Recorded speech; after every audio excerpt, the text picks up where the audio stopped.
Dumadating talaga sa point ng tao na nawawalan tayo ng pag-asa, nawawalan tayo ng matatakbuhan, na kahit ang pera ay hindi na kayang solusyonan ng mga problema natin. At saan nga ba manggagaling ang saklolo natin? Saan manggagaling ang saklolo mo? Awit 121 verse 1 hanggang 2. Tumitingin ako sa mga bundok, saan kaya manggagaling ang aking saklolo? Ang tulong para sa akin ay nanggagaling sa Panginoon na gumawa ng langit at ng lupa. In times of trouble, in times of hopelessness, punta tayo sa Panginoon.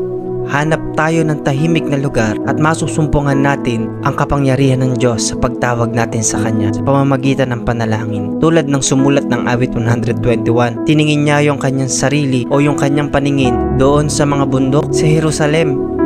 At nakita niya yung saklolo niya ay nanggagaling sa Panginoon na lumikha ng langit at ng lupa.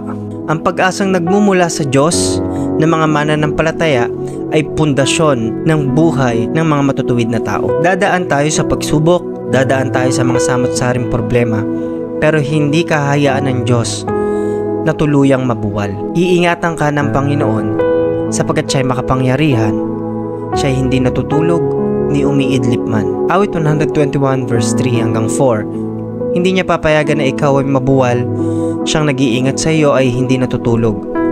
Pakinggan mo ito, ang nag-iingat sa mga taga-Israel ay hindi umiidlip o natutulog.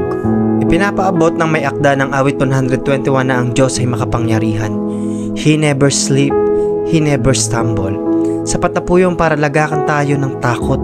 Sapat na rin po yun mga kapatid upang ibigay natin ang pagtitiwala natin at ang pag-asa natin sa Panginoon sapagkat siya ay makapangyarihan.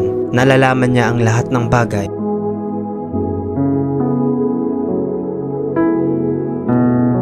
Awit 121 verse 5, ang Panginoon ay nag-iingat sa iyo, siya'y kasama mo upang ikaw ay patnubayan. Ang kapangyarihan ng Diyos ay mapasawalang hanggan. Siya ang lumikha ng mundo. Kaya ang kanyang kapangyarihan at ang kanyang lakas ay hindi nanghihina. Hindi nyo ba alam o hindi nyo ba naririnig na ang Panginoon ay walang hanggang Diyos na lumikha ng buong mundo? Hindi siya napapagod o nanghihina at walang nakakaarok ng kanyang isip. Alam ng Diyos kung ano ang pwede niyang gawin na pag-iingat sa atin, sa bawat isa po sa atin. Ganun siya kamakapangyarihan.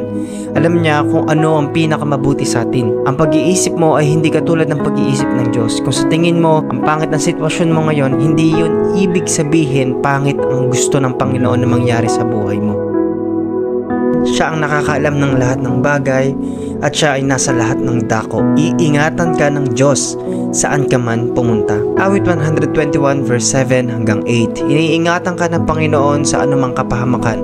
Pati ang buhay may kanyang iingatan. Ang Panginoon ang mag-iingat sa iyo, nasaan ka man, ngayon at magpakailanman. Tandaan mo ito, mayroong makapangyarihang Diyos. At ang makapangyarihang Diyos na yon, ang pinaglilingkuran mo at ang nag-iingat sa iyo.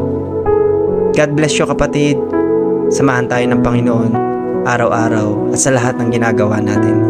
Alay natin ang buhay natin sa Kanya. God bless you.